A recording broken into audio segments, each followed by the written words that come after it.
Assim, o autor de 30 razões por que não guarda o sábado apresenta sua 24ª razão. Os apóstolos, colunas da igreja, Pedro, Tiago e João, e também Paulo, doutor dos gentios, não guardavam o sábado. Pelo contrário, foram duros e rigorosos no combate às doutrinas sabatistas. E ele então apresenta dois textos, Atos capítulo 15, de 1 a 11, e Gálatas 5, de 1 a 4. Lemos assim, Atos capítulo 15, de 1 a 11. Alguns homens desceram da Judéia para Antioquia e passaram a ensinar aos irmãos: se vocês não forem circuncidados conforme o costume ensinado por Moisés, não poderão ser salvos. Isto levou Paulo e Barnabé a uma grande contenda e discussão com eles. Assim, Paulo e Barnabé foram designados junto com outros, para irem para Jerusalém tratar dessa questão com os apóstolos e os presbíteros. A igreja os enviou e passaram pela Fenícia e por Samaria, contaram como os gentios tinham se convertidos. Essas notícias alegraram muito a todos os irmãos. Chegando a Jerusalém, foram bem recebidos pela igreja, pelos apóstolos e pelos presbíteros, a quem relataram tudo o que o Senhor tinha feito por meio deles. Então se levantaram alguns dos partidos dos religiosos fariseus que haviam crido e disseram: é necessário circuncidá-los e exigir que eles obedeçam à lei de Moisés. Os apóstolos e os presbíteros se reuniram para considerar essa questão. Depois de muita discussão, Pedro levantou-se e dirigiu-se a eles: irmãos, vocês sabem que há muito tempo Deus me escolheu dentre vós para que os gentios ouvissem de meus lábios a mensagem do evangelho e crescem. Deus, que conhece os corações, mostrou que os aceitou, dando-lhe o Espírito Santo, como antes tinha nos concedido. Ele não fez distinção entre nós e eles, visto que purificou os seus corações pela fé. Então, por que vocês estão querendo tentar a Deus, pondo sobre os discípulos um jugo que nem nós, nem nossos antepassados conseguimos suportar? De modo nenhum. Cremos que somos salvos pela graça de nosso Senhor Jesus Cristo, assim como eles também. Agora vamos ler Gálatas capítulo 5, de 1 a 4.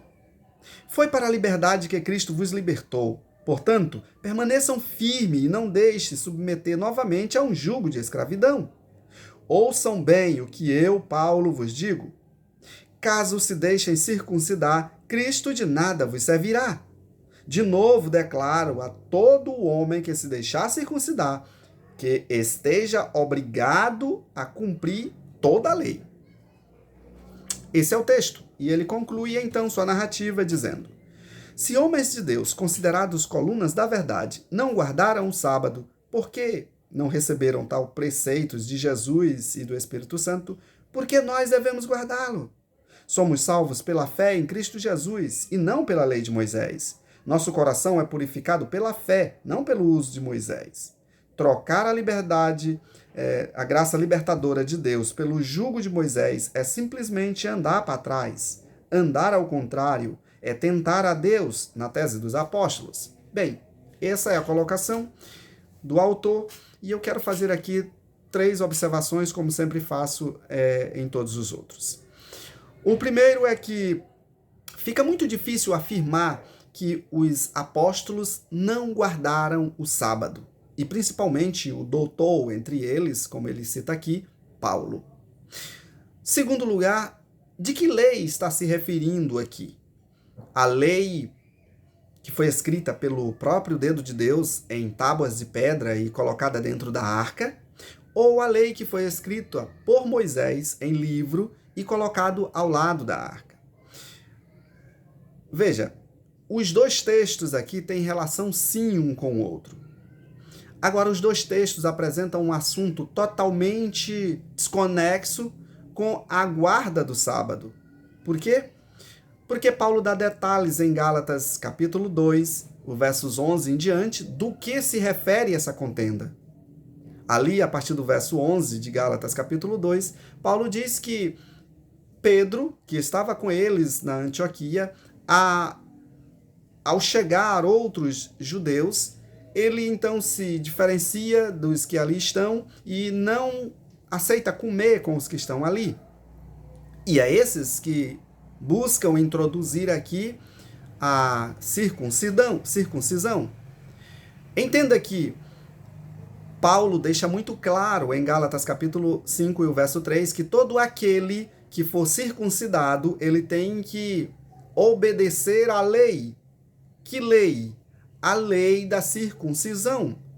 Porque, veja, a circuncisão era um sinal tribal.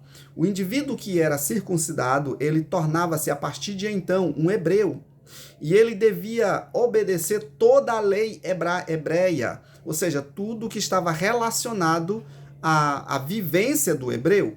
Logo, boas partes das regras, aquelas mesmo como descrita por Jesus, lembra que Jesus disse assim, não é pela boca, o que contamina não é o que entra pela boca, mas sim o que sai. Ele estava se referindo de uma regra, o próprio evangelista diz que ele estava se referindo sobre uma regra de lavar as mãos 7 vezes, de não comer junto de um que é circuncidado, não comer junto com alguém que não é circuncidado, e assim sucessivamente. Só que Jesus apresenta esse tópico, né, esse tema muito claro, principalmente para Pedro. E aqui na contenda que envolve todo o concílio, eu acho muito bacana porque o Espírito Santo convence a Pedro, faz ele lembrar do sonho que ele teve, né, descrito lá em Atos capítulo 11, 10, 11, como que não fazendo distinção entre um povo e outro. Veja, aqui, o que está acontecendo aqui na Antioquia. Aqui é um grupo de pessoas que estão aceitando a Jesus Cristo como seu Salvador, como Paulo descreve em Gálatas 5, e um grupo que está tornando ou querendo identificar essas pessoas que aceitam a Jesus como seu Salvador com alguma parte judaica. Você sabia que é pela primeira vez que apresenta-se ou que aparece a palavra cristão entre aqueles que serviram a Jesus? É porque esse povo aqui da Antioquia, que não quer aceitar ao conselho de Paulo, não querem aceitar a circuncisão, eles passam a serem conhecidos ou se auto-chamar de mini-cristos. Entende? Então, essa é mais uma formação de se identificar. Eles não seriam judeus, mas eles seriam mini-cristos. E é por isso que logo depois eles são chamados de cristãos. E assim passa a todos os demais. Ou seja, vem basicamente daqueles que aceitam a Cristo como seu Salvador pessoal e são salvos pela fé. E quando esse assunto vem para o concílio, Pedro se levanta e deixa muito bem claro que tanto um quanto o outro grupo é salvo pela fé. Isso está lá em Atos capítulo 15, o verso 11. Portanto, aqueles que são judeus e que já tinham ali a circuncisão, continuavam circuncisos e continuavam obedecendo a lei da circuncisão. Aqueles que não eram circuncisos, eles não precisavam participar da circuncisão e não tampouco participar das leis, das regras que instituía ou que acompanhava a circuncisão.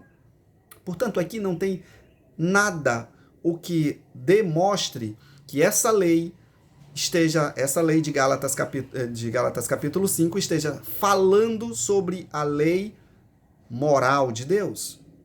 Eu gostaria que você compreendesse comigo ou que atentasse sobre a perspectiva histórica, as narrativas dos fatos.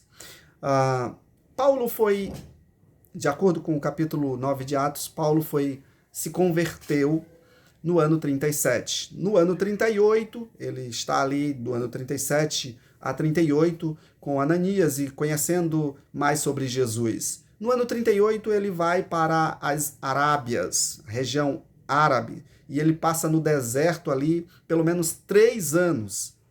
No ano 41, um grupo da igreja em Jerusalém envia Barnabé, né, com uma comitiva para o encontrá-lo, porque ele está evangelizando em vários outros lugares da Arábia. E ele está chegando, então, em Jerusalém pelo ano 43, e é exatamente ali no ano 43 que ele entra em contato com Tiago, irmão de Jesus, que é o presidente da igreja na época, e também com Pedro, aquele a quem o Senhor apresentou a mensagem aos gentios. E assim, no ano 44, Tiago é morto. Não o Tiago, irmão de Jesus, mas o Tiago, irmão de João. Não é o Tiago que era o presidente da igreja, que é apresentado como presidente aqui no livro de Atos, capítulo 15. Mas o Tiago, irmão de João, é morto em uma grande perseguição que Herodes, então, manda.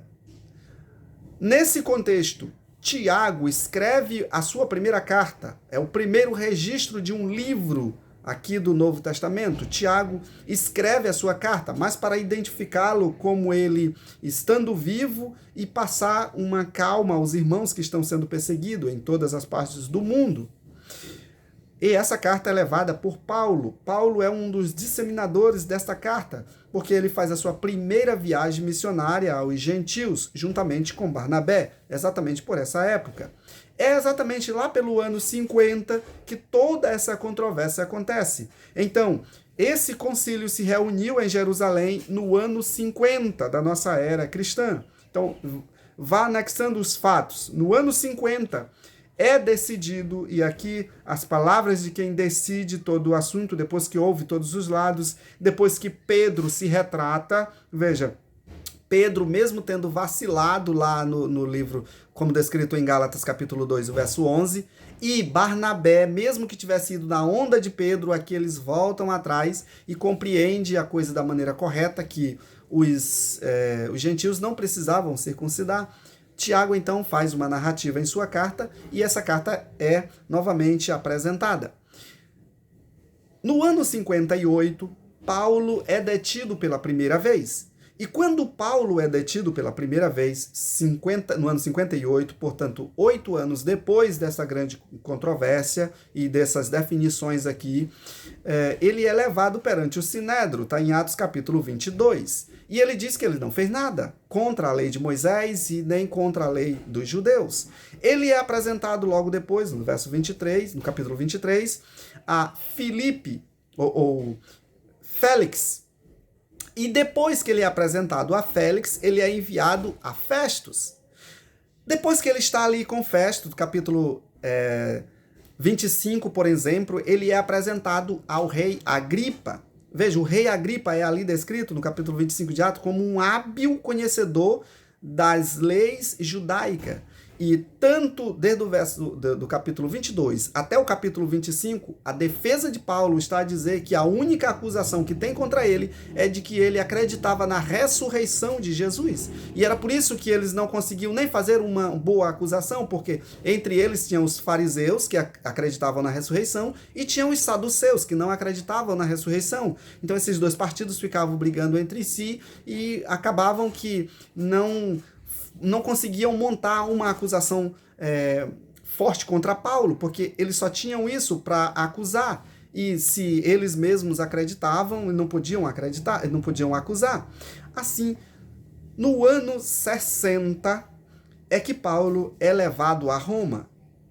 E em todas essas apresentações perante o Sinédrio, perante Félix, perante Festus, perante Agripa, nenhuma delas, em nenhum momento, ele foi acusado de profanar o sábado. Em nenhuma delas ele foi acusado de falar contra a doutrina do sábado. Então, não existe base para você dizer que ele foi contrário à doutrina do sábado. Pelo contrário, Lucas escreve o livro de Atos no ano 64. E ali ele apresenta Atos capítulo 28, verso 17, como Paulo estando preso em domicílio.